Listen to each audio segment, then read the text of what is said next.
있습니다. 오늘도 참으로 좋은 날입니다. 아멘. 한 번 더 잘 되고 있습니다. 잘 되고 있습니다. 아멘. 유대 지도자들이 예수님을 6월달에 죽이는 게 좋겠나? 아니면 다른 날이 좋겠나? 예루살렘에서 회의하고 있을 때 예수님은 예루살렘 가까운 도시 베다니라는 마을에 시몬의 집에 계셨어요. 이제 여러 사람하고 같이 있는데 갑자기 한 여자가 오더니 예수님 머리에 향유를 부으세요. 근데 그 옥합을 깨뜨려서 향유를 부었는데 그 향유의 가치가 요즘으로 대략 환산하면 한 3천만 원에서 1억 정도 되는 굉장히 비싼 향유예요. 그 향유를 예수님의 몸에 부으니까 아주 귀한 분에게 붓는 거 맞는데 예수님의 몸에 부으니까 이 예수님 몸에 향유가 부으면서 온 집안이 향냄새로 가득하겠지요. 근데 그때 제자 중에 한 제자가 분노하면서 이렇게 비싼 향유를 왜 허비하냐, 이걸 팔아갖고 가난한 사람을 도와줬으면 얼마나 도움이 되겠니? 그러면서 여자를 막 비난했더니 예수님께서 그 제자한테 이 여자 괴롭히지 말라. 이 여자가 내가 곧 십자가에 죽게 되는데 내 장례를 위해서 아주 좋은 일을 했다. 그러면서 여자를 칭찬해주고 이렇게 말씀하세요. 이 여자가 행한 이 일이 이 복음이 전파되는 모든 것에서 영원히 기억됨이 되리라. 그걸 기억한다. 예수님께서 제자는 그 여자를 막 비난하고 분노했지만 예수님은 기억된다. 잊혀지지 않을 거다. 잊지 못할 감동의 사건이라고 예수님이 인정해 주신 거예요. 여러분, 예수님 믿는 사람들은 사람들한테 칭찬받아도 좋고 인정받아도 좋지만은 최고가 보이지 않지만 잘 느낌이 안 올 때 있지만 하나님께, 예수님께 인정받고 예수님이 기억하시고 하나님이 칭찬하는 게 최고 복이라고 믿습니다. 근데 오늘 성경에도 보면 느헤미야 13장인데 맨 끝부분 31절에 이렇게 말씀하잖아요. 또 정한 기한에 나무와 처음 익은 것을 드리게 하여 싸우니 내 하나님이여 나를 기억하사. 하나님이 느헤미야를 참 많은 과정을 통해 여기까지 왔고, 느헤미야 한 권으로 하면 이제 생을 마무리하는, 삶을 마무리하는 그 시점에서 내 하나님이여 나를 기억하셔서 복을 받게 해주옵소서. 하나님이 기억해 주시기를 바라는 이거 뭐예요? 하나님, 힘든 일도 있지만은, 오해도 있지만은, 나 미워하는 사람도 있지만은, 칭찬하는 사람도 있지만 하나님이 기억해 주시고 하나님이 인정해 주시면 나는 복이고 그만한 영광이 없습니다. 이런 고백이지요. 원래 이 느헤미야 앞에 있는 책이 에스라거든요. 근데 구약에는 에스라와 느헤미야가 구분열되지 않고 한 권이었어요. 후대에 에스라와 느헤미야를 나눴지요. 왜 한 권이었냐면 에스라와 느헤미야가 비슷한 시기에 하나님의 일꾼으로 쓰임받은 그 역사적인 분위기가 비슷해서 에스라와 느헤미야를 한 권으로 묶었는데 후대에 나누는 게 낫겠다고 해서 에스라, 느헤미야 이렇게 나누었지요. 이 두 사람은 70년 동안 이스라엘이 바벨론 포로로 잡혀가서 죽도록 고생하고 바벨론에서 돌아오게 되거든요. 바벨론에서 돌아올 때 그때 에스라와 느헤미야 역할이 달랐는데, 에스라는 그 포로 생활하면서 율법을 읽지도 못하고 하나님의 말씀을 듣지도 못하고 말씀에 대해서 많이 희미해졌을 때 에스라는 혼자 그 어려운 때도 계속 말씀 읽고 묵상하고 말씀을 연구한 말씀학자가 되어서 흩어진 하나님의 말씀 율법을 회복시킨 분이 에스라예요. 그리고 느헤미야는 성벽을 세워서 예루살렘의 전체 분위기와 조직을 견고케 한 분이 느헤미야예요. 그래서 이 에스라 느헤미야 이 시기를 제2의 출애굽의 의미를 부여해요. 제1의 출애굽은 이스라엘이 애굽에 가서 430년 동안 노예 생활하다가 모세의 인도를 받아서 애굽에서 나와서 광야를 거쳐 가나안 땅으로 들어가잖아요. 그때 하나님의 말씀을 광야에서 받은 분이 모세잖아요. 제2의 출애굽 바벨론에서 해방될 때 제2의 모세 역할한 분이 에스라 같은 분이에요. 그리고 느헤미야는 누구냐면 성벽을 완공했으니까 느헤미야는 광야에서 성막을 짓는 일을 잘 감당한 성령 충만한 부살렐 올리압 같은 분이 느헤미야 역할을 한 거예요. 그런데 바벨론에서 돌아올 때 3차에 걸쳐 들어왔는데 1차는 수룹바벨 중심으로 돌아와요. 2차는 에스라 중심으로 돌아와서 수룹바벨은 성전을 지어요. 에스라는 하나님의 말씀 회복 운동을 일으켜요. 그리고 느헤미야는 3차에 돌아와서 성벽을 쌓고 예루살렘의 모든 시스템이 돌아갈 수 있도록 작업을 하게 되죠. 그런데 느헤미야가 페르시아에서 예루살렘으로 돌아올 때가 아닥사스다 왕이 보냈는데 아닥사스다 왕 20년 차에 느헤미야를 보내요. 보내면서 느헤미야를 왕의 술 맡은 관원장을 예루살렘의 총독으로 보내지요. 예루살렘 총독으로 온 느헤미야가 맨 먼저 성벽을 쌓고 그리고 나라 조직을 세우고 지도자를 세우고 그러면서 나라가 하나님 중심으로 성전의 예배가 회복되도록 다 정리하는데 12년이 걸려요. 그리고 아삭사스다 왕 32년 차에 왕이 불렀는지 느헤미야가 자원했는지 다시 예루살렘을 다 구축을 했으니까 돌아오겠다고 했으니까 아닥사스다 왕이 있는 페르시아로 돌아가게 돼요. 근데 페르시아로 돌아갔다가 다시 예루살렘을 점검할 마음으로 총독의 권세로 왔는지 어쨌든 예루살렘에 다시 왔어요. 다시 와서 보니까 예루살렘이 그 얼마 기한인지 잘 알 수 없는데 그 사이에 예루살렘이 많이 변한 거예요. 느헤미야가 없는 사이에. 이게 좋은 쪽으로 믿음으로 복되게 변했으면 하나님 감사합니다 찬양했을 텐데 그 변화가 변질되고 부패된 거예요. 그때 그 변질되고 부패된 예루살렘의 회복을 위해서 이 느헤미야가 나서는데 이게 느헤미야 끝부분인 13장의 얘기예요. 그러면 어떤 것들을 회복시키냐면 이런 것들을 회복시키는데요. 한 가지는 느헤미야 13장 1절을 보면 이런 문제가 생겨요. 같이 읽어보시겠습니다. 시작. 그날 모세의 책을 낭독하여 백성들에게 들렸는데 그 책에 기록하기를 암몬 사람과 모압 사람은 영원히 하나님의 총회에 들어오지 못하리니. 그러니까 모세의 책인데 신명기 23장에 있는 말씀을 느헤미야가 읽으면서 모세의 책에 기록되었는데 암몬 사람과 모압 사람은 영원히 하나님의 총회에 성전에 들어오지도 못하고 하나님의 총회에 들어오지 못한다고 모세가 하나님의 명을 받들어 선포를 했거든요. 그럼 하나님께서 왜 모압 사람, 암몬 사람을 그렇게 미워하셨지? 그때요 이스라엘 백성이 광야 생활할 때 모압 사람이 아주 못됐어요. 그 이스라엘을 이겨먹으려고 그러니까 이길 수가 없는 거예요. 하나님이 도와주셔서. 그래갖고 모압의 예쁜 여자들을 이스라엘에 보냈어요. 근데 믿음 좋은 이스라엘 남자들이 여자한테 빠져버렸어요. 그래갖고 모압 여자들한테 빠져서 모압 여자를 좋아하다가 모압 우상을 섬긴 거예요. 그래갖고 이스라엘이 얼마나 피해를 입었는지 몰라요. 그 피해 이후에 모압 질이 너무 나쁘다는 거예요.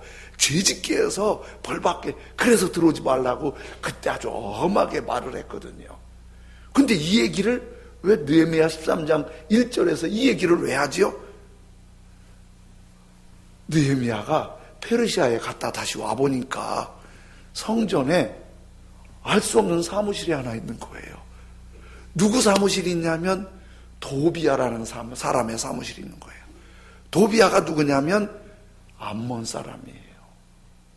그 성경에 도비야 말할 땐 암몬 사람 도비야라고 그래요.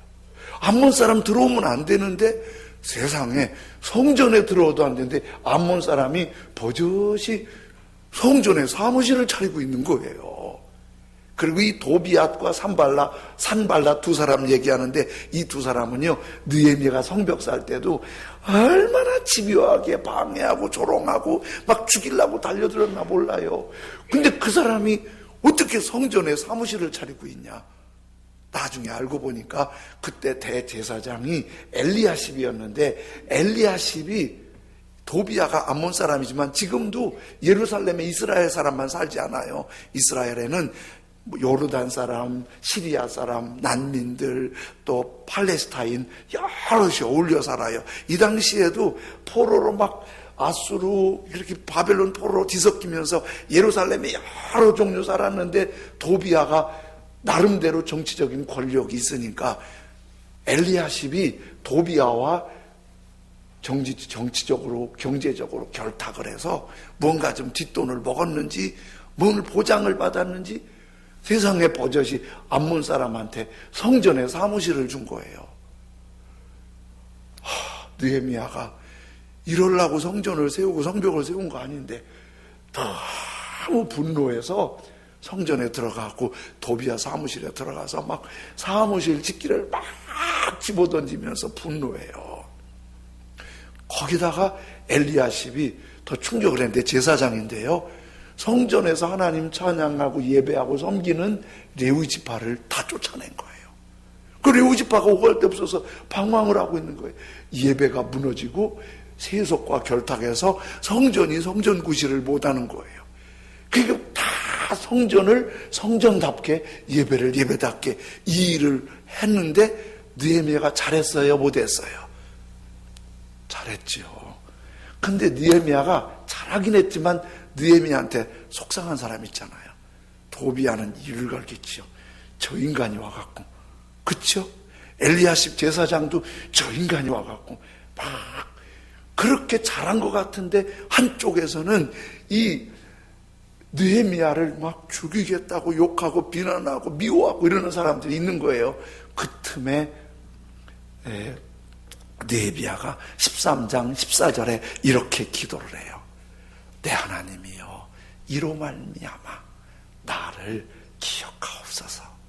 나 미워하는 사람도 있고 욕하는 사람도 있고 비난하는 사람도 있지만은 하나님이 내가 하나님을 위해 살았다고, 내가 하나님을 섬기는 열심으로 했다고 하나님이 나를 기억해 주시면 나는 그래도 이겨낼 수 있습니다. 나는 감사할 수 있습니다. 이런 기도를 하는 거예요. 누가 뭐라 그래도 하나님이 알아주시고 인정해 주시고 기억해 주시면 됩니다. 그리고 또 한 가지 부패한 게 있는데 이런 게 부패했어요. 그게 13장 15절인데요. 이것도 같이 읽어볼게요. 시작. 그때에 내가 본즉 유다에서 어떤 사람이 안식일에 술틀을 밟고 곡식단을 나귀에 실어 운반하며 포도주와 포도와 무화과와 여러 가지 짐을 지고 안식일에 예루살렘에 들어와서 음식물을 팔기로 그날에 되게 경계하였고, 보니까요 느헤미야가 없는 사이에 안식일이 무너졌어요. 주일날은 예배드리고 하나님 섬기고 헌신하고 봉사하고 찬송하고 그래야 되는데 술틀은 뭐냐면 포도주 틀이에요. 그러니까 물이 부족하니까 포도를 음료수로 만들어서 그 술로 이렇게 목마를 때 주는데 막 주일날 막 포도즙을 만들고 그리고 포도를 가지고 가고 무화과를 가지고 가고 나귀에 싣고 막 주일날 예배 드리는 사람은 없고 여기저기서 장사하고 돈 벌고 난리가 난 거예요. 이거 어떻게 되냐? 이거 주일날 이러면 못 쓰지. 그래갖고 느헤미야가 왕궁에 허락받은 총독의 권세가 있으니까 성문을 닫아버려라. 안식일날은 성문을 잠가서 장사꾼 들어오지 못하게 하고 예루살렘 안에서 장사 못하게 하라. 성문을 잠가버렸어요. 안식일날은 드나들지도 못하게.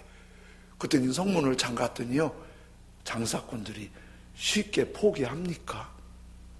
성문 앞에서 이러다 열리겠지 뭐, 계속 물건 갖고 와서 기다리는 거예요. 느헤미야가 성문에 가서 그 사람들한테 너희들 자꾸 이렇게 장사로 오면 체포해서 잡아 가두겠다. 그러니까 그 사람들이 없어졌어요. 그래갖고 안식일에 예배가 회복되고 하나님 섬기는 마음이 다시 일어나기 시작한 거예요. 그러면 느헤미야 잘했잖아요. 그렇죠? 그치만은 잘했지만은 느헤미야 또 싫은 사람들이 있어요. 저 인간이 와갖고 장사도 못하고 돈도 못 벌고 먹고 살기도 힘들게 만든다고, 저 인간 때문에 힘들다고 막 그러는 거예요. 느헤미야는 하나님을 위해서 했지만은 느헤미야 싫어하고 비난하고 욕하는 사람이 있는 거예요. 그러니까 느헤미야가 다시 13장 22절에 이렇게 기도하는 거예요. 같이 읽으실까요? 똑같이 시작. 내 하나님이여, 나를 위하여 이 일도 기억하시고 주의 크신 은혜로 나를 아끼시옵소서. 내가 하나님 앞에 주일 예배가 회복되기 위해서, 하나님 앞에 예배 잘 드리게 하기 위해서 이렇게 씨름했는데, 나 욕하는 사람 있고, 나 비난하는 사람 있고, 나 흉보는 사람 있고, 나 싫어하는 사람 있지만, 그래도 하나님이 나를 기억해 주시고 하나님의 은혜로 나를 아껴주신다면 그 한 가지로 만족하고 감사할 뿐입니다. 여러분, 하나님이 기억해 주시면 된다는 만족한 믿음이 있는 게 하나님 중심의 믿음의 신앙인 줄로 믿습니다. 근데 하나가 또 생겼어요. 그 문제는 뭐냐면, 지금도 예루살렘에 여러 민족이 함께 어울려서 하는데, 그때도 그랬는데, 원래 아브라함 때부터 믿음의 순결성을 지키기 위해서 이방 우상 섬기는 사람을 며느리로 받아들이지 말고, 또 이방 사람을 신랑으로 받아들이지 말고 믿음의 사람들끼리 결혼하라고 그랬는데, 이스라엘 사람들이 그 사이에 아스돗 사람, 암몬 사람, 모압 사람을 아내로 맞아들인 거예요. 그 사람들 아내로 맞아들인 거예요. 거기에다가 엘리야십 제사장의 손자가 그 미운 산발랏의 사위가 된 거예요. 산발랏의 딸을 아내로 맞아들인 거예요. 그런데 그렇게 해서 애기 낳잖아요. 자녀 교육을 엄마가 하는데 애들이 이스라엘 말은 못하고 반 정도는 아스돗 말만 하는 거예요. 이게 언어의 문제, 다른 민족 간의 결혼 문제 얘기하는 게 아니라 신앙의 틀이 무너지는 거예요. 그래서 이 느헤미야가 솔로몬 시대 때를 예를 들어서 이거 큰일 난다고 책망하는 거예요. 여러분, 솔로몬이 어떤 사람으로 머리에 각인돼 있어요? 지혜의 왕, 아주 지혜로운 왕. 제가 이스라엘 사람 한번 만날 일이 있어서 얘기할 기회에 이스라엘 사람한테 다윗 왕을 어떻게 생각하냐 그랬더니, 다윗 왕을 지금도 역사상 가장 탁월하고 훌륭한 지도자로 존경한다는 거예요. 그런데 솔로몬은 어떠냐고. 무슬림들은 솔로몬을 슐라이 마커라나 뭐 그걸 부르더라고요. 슐라이언가 이렇게 부르더라고요. 그런 소리 들어보셨죠? 슐라이언 뭐리예요. 어떤 솔로몬을 어떻게 생각하냐고 그랬더니 단방에 솔로몬은 바보라는 거예요. 솔로몬이 나라를 말아먹은 사람이라는 거예요. 솔로몬이 왜 그런지 아세요? 진짜 처음엔 지혜의 왕이었어요. 근데 요즘도 문재인 대통령이 트럼프도 만나고 아베도 만나고 시진핑도 만나고 다른 나라와 대통령도 만나주고 막 그러잖아요.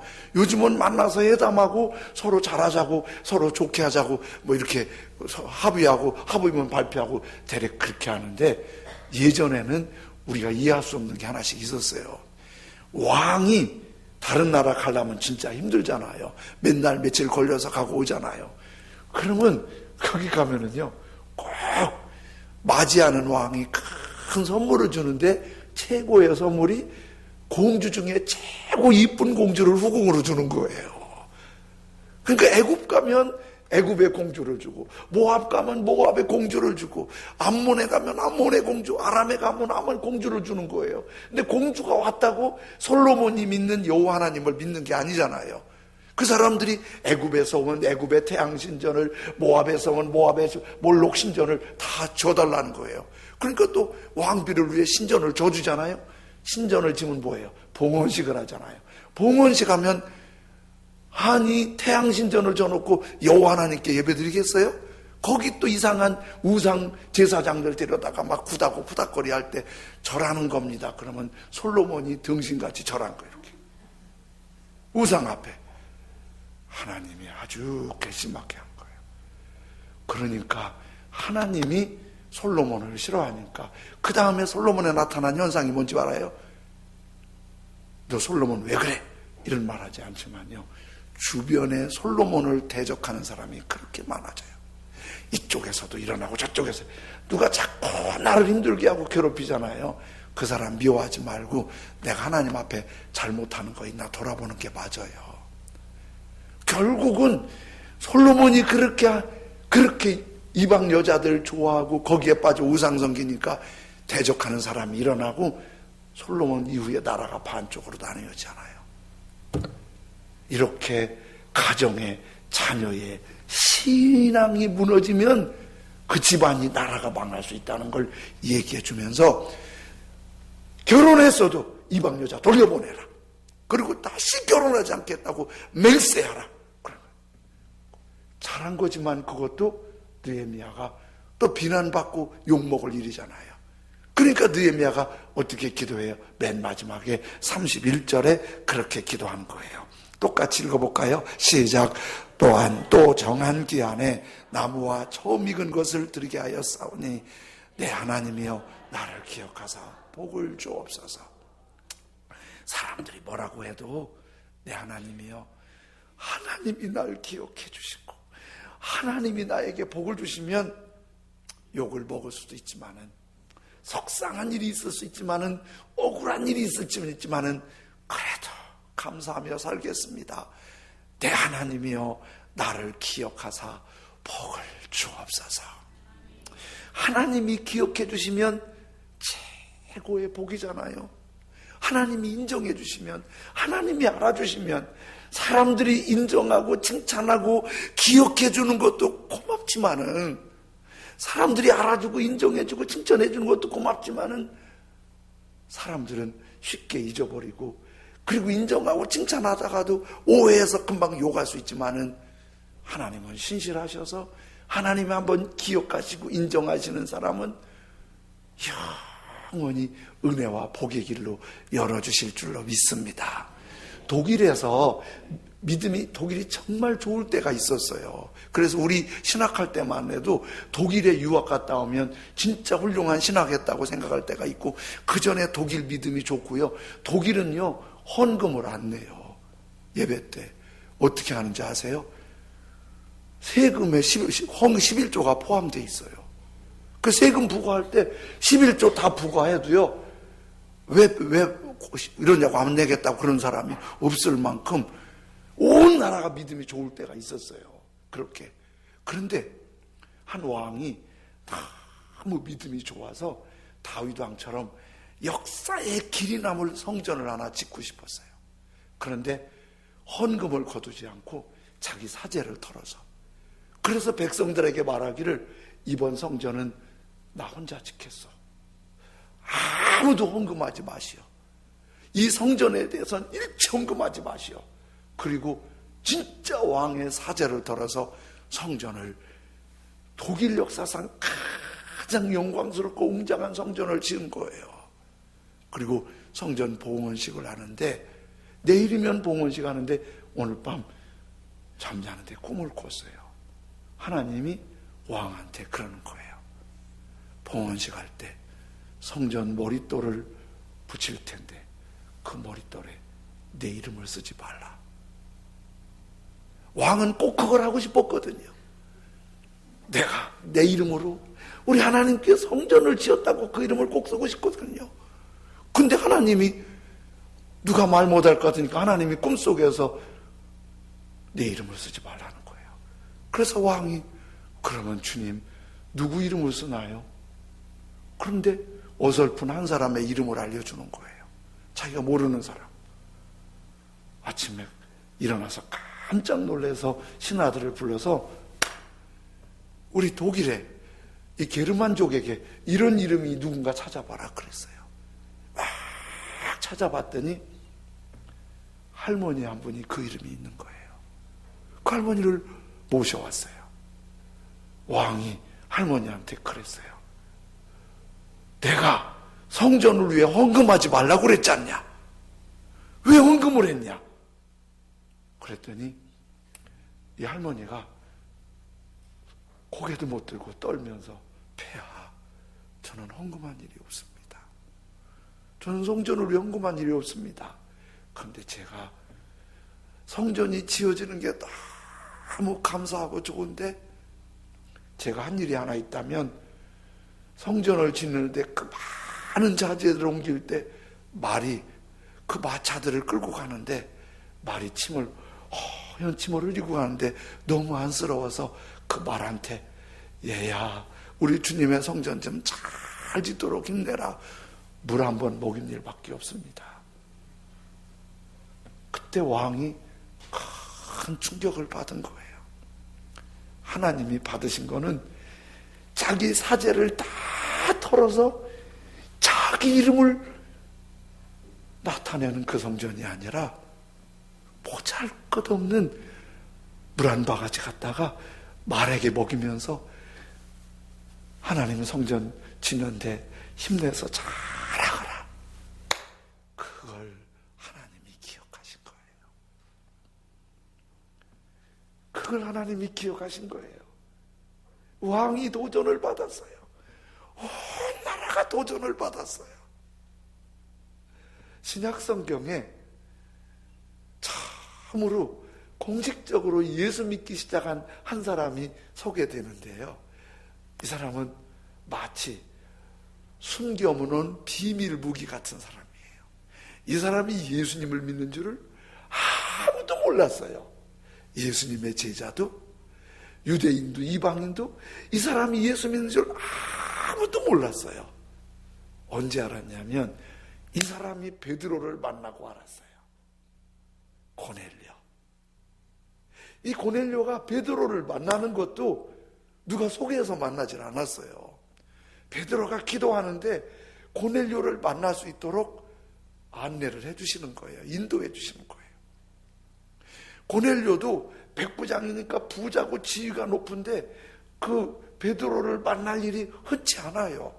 근데 어느 날 예수님을 믿는 고넬료가 남모르게 비밀 무기처럼 비밀 병기처럼 그렇게 기도 생활하는데 하루는 저녁 기도 시간에 기도하러 기도실에 들어갔어요.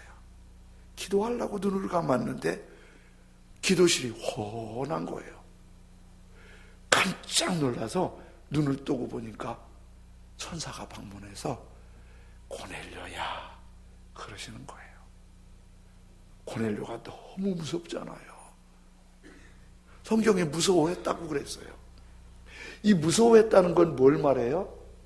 이런 일이 고넬료가 흔하지 않다는 거예요. 어쩜 고넬료는 평생 처음 경험했을 거예요, 그거를. 그 무서워하고 있는데 고넬료야 그러시는 거예요. 그 무서워서 덜덜 떨면서 천사한테 이렇게 질문해요. 주님, 무슨 일이세요? 그랬더니 사실은 천사가 베드로 만날 수 있도록 그 미션을 주려고 왔는데 그 얘기하기 전에 굉장히 중요한 말씀을 하나 해주세요. 그게 사도행전 10장 4절인데요. 네 기도와 구제가 하나님 앞에 상달되어 기억하신 바가 되었으니. 고넬료가 얼마나 긴 날 동안 기도했는지 몰라요. 그 많은 부요함과 경제적인 힘으로 얼마나 많은 날 동안 구제하며 살았나 몰라요. 우리 기도하지만 어떤 때는 이 기도 하나님이 들으시나 응답하시나 그렇게 마음이 흔들릴 때 간간히 있잖아요. 주님 섬기고 11조 드리고 헌신하고 봉사하고 충성하면 나만 손해보고 나만 고생하는 것 같고 하나님이 알아주시나, 하나님이 알고 계시나, 이런 생각 들 때 있을 수 있잖아요. 고넬료가 긴긴 날 동안 기도했어요. 한 번도 천사가 오지 않았어요. 그렇게 많은 부요함으로 많이 구제했어요. 하나님이 한 번도 내가 다 알고 있다 말하지 않았어요. 고넬료 속에도 속이 흔들렸을지 몰라요. 그러나 어느 날 찾아오신 주님이 보낸 천사가 네가 기도하고 네가 구제한 거 하나님이 다 받으셨어. 하나님이 다 받으셨어. 그리고 하나님이 다 기억하고 인정하시고 복 주셔.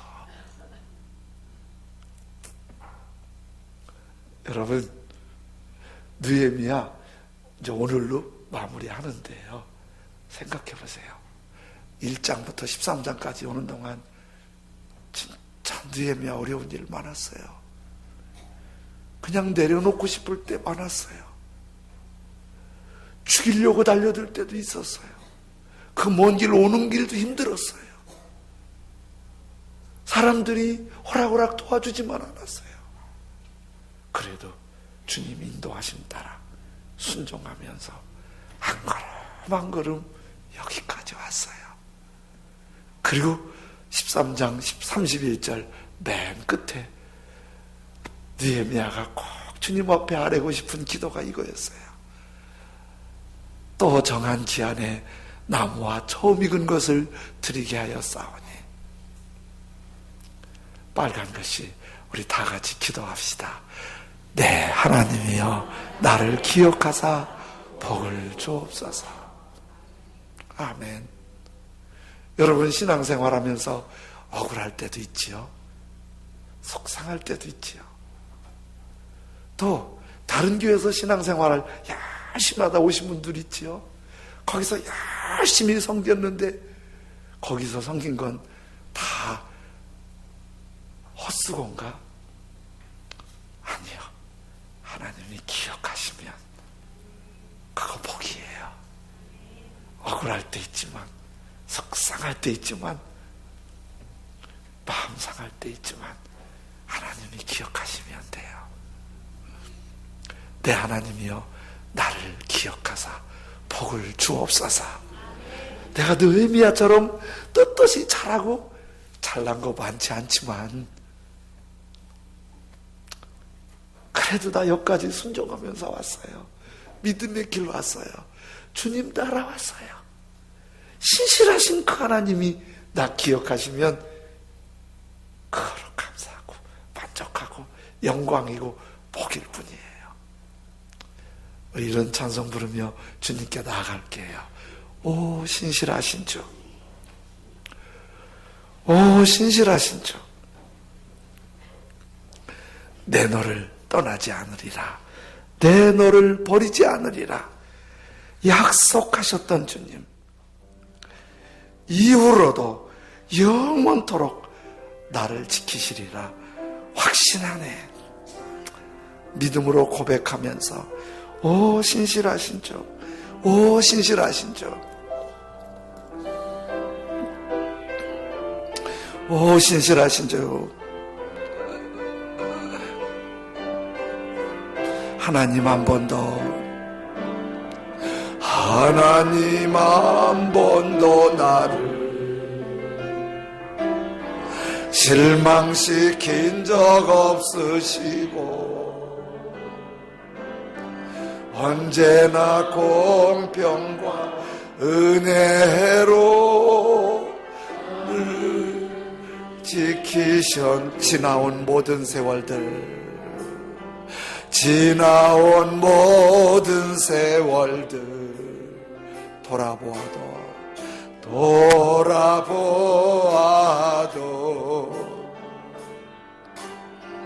그 어느 것 하나 주의 손길 안 미친 것 전혀 없네. 하나님 한 번 더 나를 하나님 한 번도 나를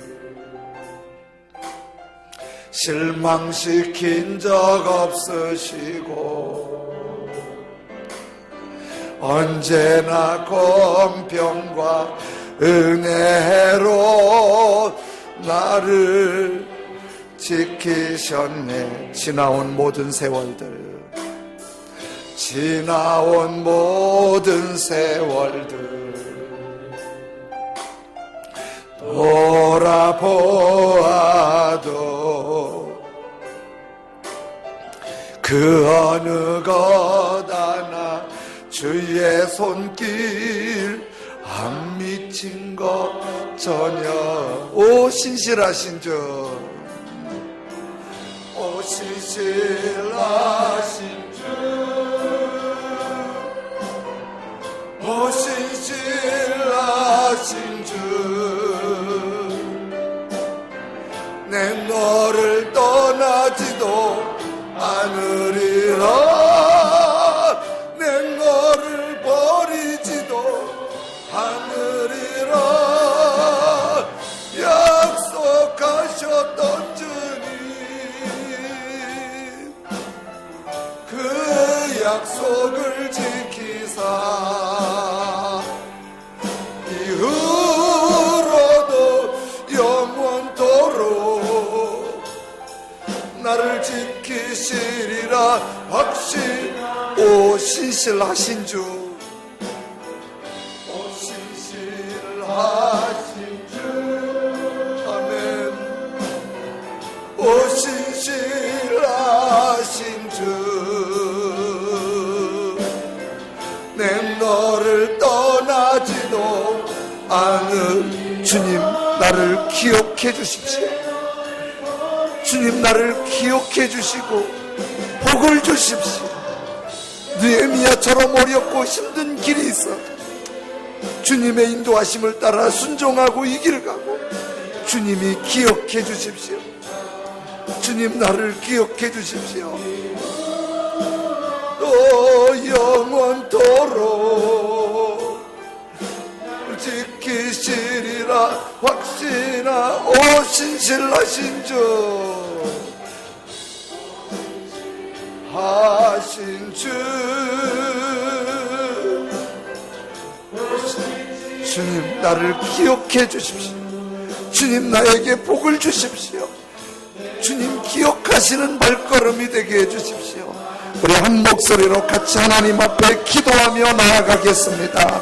할렐루야. 하나님 아버지 감사합니다. 느헤미야가 믿음의 길을 걷고 와서 나를 기억해 주시고 복을 주십시오. 나를 기억해 주시고